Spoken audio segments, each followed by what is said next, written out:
अरे भैया आपकी टॉफी गिरी, क्या कर रहे हो आप? ये भगवान, अरे जल्दी आओ।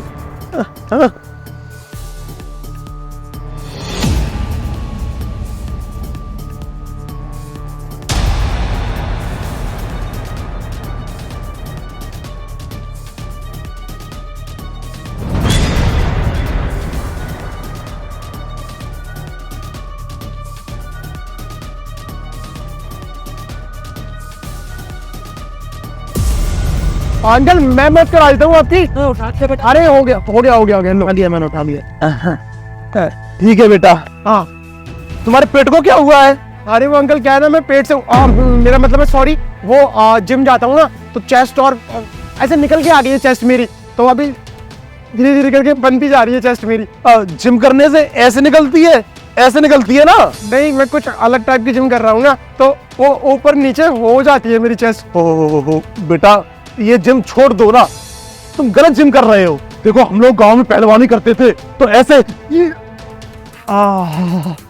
मतलब अब आदत नहीं रही है ना, इसलिए ऐसे ही करते थे हम। समझ रहे हो ना तुम? समझ रहा हूँ अंकल, मुझे ना समझने की जरूरत नहीं है, क्योंकि मैं ना ऑलरेडी समझ वाला काम कर रहा हूँ, मतलब पढ़ाई कर रहा हूँ, और पढ़ाई में तो आपको पता है ना कितनी समझ की जरूरत होती है, और समझ के ना मैं ना समझ हो गया हूँ बहुत ज्यादा। वो पता नहीं आपसे मैं इतनी सारी बातें क्यों कर रहा हूँ। मैं बोल रहा हूँ कि मैं जा रहा हूँ अंकल, मुझे कुछ भी नहीं चाहिए आपसे। तो ठीक है, कोई नहीं, एक और समझदारी की बात सुन लो, ये जिम छोड़ दो बेटा, तुम्हारी शादी में बड़ी परेशानी होगी। लड़की वाले आएंगे ना तो बड़ी बुरी नजर से देखेंगे, मैं बता सकता हूँ ना अपना अनुभव। अंकल वो सब छोड़िए, मुझे एक बात बताइए, मेरी उम्र की कोई बेटी है क्या आपकी? कैसी बात कर रहा है? अभी मेरी उम्र क्या हुई है? अभी 30 का हूँ। हाँ सॉरी, मुझे लगा शायद होगी, तो अब मैं अपनी सेटिंग में डाल लेता। सॉरी माफ कर दो, अब मैं ना जा रहा हूँ अंकल। हाँ। अरे भगवान, बेटा मेरी दुकान का सारा सामान कहाँ गया? इतने सारे नमकीन के पैकेट टंगे हुए थे, टॉफी के डिब्बे, कोल्ड ड्रिंक कहाँ गई बेटा? सारा सामान कहाँ गया? बेटा तुमने देखे क्या? जब तुम यहाँ पर थे ना तो सारा सामान लगा के रखा था मैंने, बस टॉफी उठा रहा था तब तक गायब हो गए। तुमने देखे क्या? पेट में है मेरे। ऐसी बात कर रहे हो अंकल, मैं भी तो आपकी मदद ही करा रहा था ना, तो मुझे क्या पता कि आपके सामान कहाँ है। लेकिन तुमने देखा होगा ना, जब तुम आए थे, जब तुमने मुझे बताई कि देखो अंकल टॉफी पड़ी हुई है नीचे, तब थारा पूरा सामान।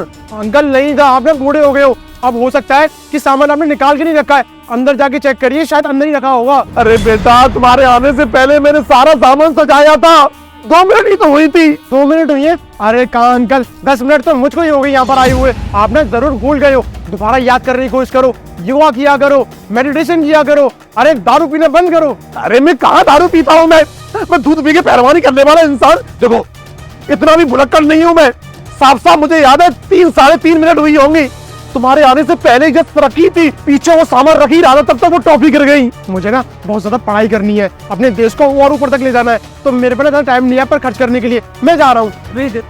देश को ऊपर ले जाने के लिए हम लोग है ना साहब।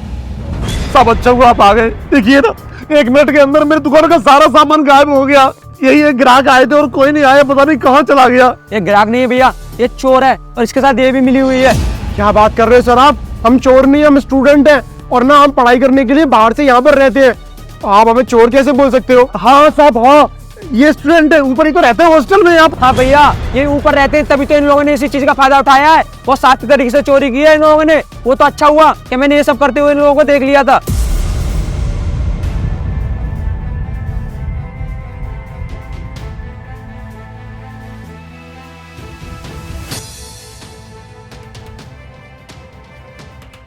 तुम्हारा सामान मेरा कांस्टेबल लेके चला गया, वहां से आके ले लेना। और हाँ, तुम लोगों को जो ना बेटा मैं छोड़ूंगा नहीं। तुम लोग पढ़ने के लिए आते हो शहर में और ये चोरी करने के लिए लग जाते हो। तुम लोगों को अपनी बाप की इज्जत की थोड़ी बहुत परवाह है कि नहीं?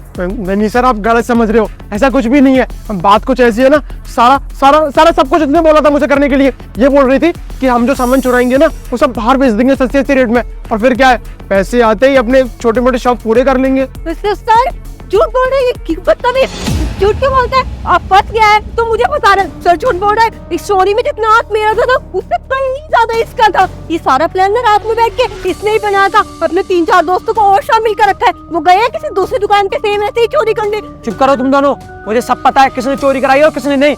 मुझे सिखाने की जरूरत नहीं है, क्योंकि चोरी में तुम दोनों शामिल थे और पकड़े भी तुम दोनों साथ ही गए हो। और तुम लोगों में छोड़ूंगा नहीं, क्योंकि थाने भी तुम दोनों ही जाओगे मेरे साथ में। और तुम लोगों के लिए अच्छा होगा चुपचाप अपने पेरेंट्स को बुला लो वहाँ पर, नहीं तो तुम्हें जेल में डलवा दूंगा। सर पेरेंट्स को बुलाने की क्या जरूरत है? आप मेरे पेरेंट्स को क्यों बुलाओगे? इसके पेरेंट्स को बुलाओ। सारी गलती तो इसकी है ना, ये उल्टा सीधा दिमाग तो ये करवाता है ना। हम जैसे सीधे साधे भोले भाले मासूम बच्चों को ना अपनी बातों में फंसा लेता है कि पार्टी करेंगे, पैसे दूंगा, इन सब बातों में आ जाते हैं हम लोग इसकी। सर मेरी कोई गलती नहीं है, मुझे माफ कर दो। ये ना एक नंबर का नशेड़ी है, भंगेड़ी है, कोई ऐसा नशा नहीं है जो ना करता, इनके चक्कर में चोरी करता है। आपके साथ इन सारे बच्चों के माँ बाप को बुला के ही रहूं आप। इनको माँ बाप को पता तो चले कि ये बच्चे यहाँ शहर में पढ़ने आते हैं कि कैसे कैसे हरकतें, नशेड़ी कचौड़ी तो कहीं के। इन लोगों को मैं अब छोड़ूंगा नहीं, क्योंकि इन लोगों ने जो है ना हद पार कर दी है। ये बेचारे कमाते कितने दिन का 100, 200, 300 रुपए, और तुम वही चोरी कर लेते हो। तुम लोगों के अंदर बिल्कुल भी शर्म नहीं है। तुम्हारे बाप की कोई चोरी करेगा ना, जब तुमको पता चलेगी तुम्हारे पापा कितनी मेहनत से पैसे कमाते हैं, उन लोगों की चोरी हो जाए ना, जब पूछना उनसे कि पापा आपके पैसे हो गए, जब वो बताएंगे कि पैसे कमाने में कितनी मेहनत लगती है। तुम्हें क्या है, तुम तो चोरी कर लेते हो, 200, 300, 400 रुपए कमाते, उन पैसे से तुम्हारा खर्चा चल जाता है क्या? उनको पूछो, उन पैसों से उनका रोज का चूल्हा चलता है घर में। अगर वो ये पैसे नहीं कमा के ले जाए ना, तो उनके घर में एक वक्त क्या खाना भी नहीं बनेगा। अब तुम लोगों से मुझे बात करने का कोई फायदा नहीं है, और तुम यहाँ से चलो, चल यहाँ से।